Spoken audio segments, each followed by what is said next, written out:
One feature of any thriving business is constant innovation. On this week's edition of the Business Review, Andrew Laidley takes a look at a company founded on that principle.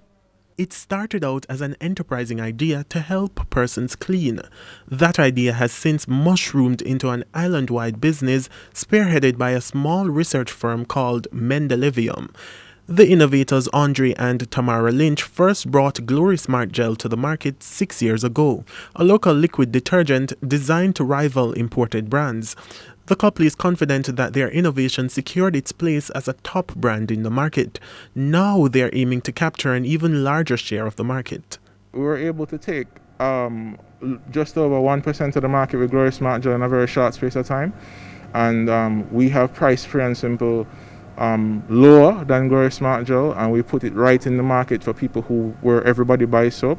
So we're really expecting to go to 10% this time.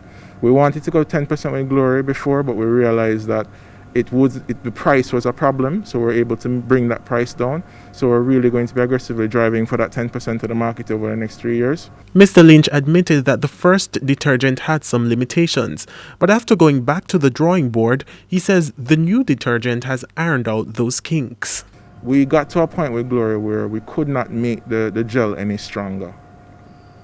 With everything that we did, because Glory was good for most washing, but there were some whites that were still not coming out without bleach and other things. So we decided that we had to try to improve the strength of it. But every time we got to a limit with Glory where we could not go any further. And we realized that the only way we can go further with this is to take the water out of it. And that is how we made the jump from gel to gel crystal. And it's not just for doing laundry. He explained that the product can also be used as a sanitization formula which degrades the coronavirus. He highlighted that there's scientific evidence to back up his claim. We have some demonstrations that we've done. It's how it deals with hydrophobic soils and some other science, but we have that online, you can see that. It follows with the World Health Organization, it follows with the CDC. Soap and water is a standard, but not just any soap and water. You need a focused detergent to remove that hydrophobic soil, and that's what Free and Simple Gel Crystals can do for you. But it hasn't been smooth sailing for these innovators. Starting out, we couldn't get capital anywhere. We couldn't get capital from banks. We couldn't get capital from most places. We had to turn to private investors to get capital. And when you speak to private investors, you're basically selling control of your business a little at a time, which is something you have to do to get ahead, which is not a problem. We've had people try to steal our formulas. We've had people try to take over our business. We've been through the whole lot of it, and it's discouraging, but because you have a vision, you keep going forward.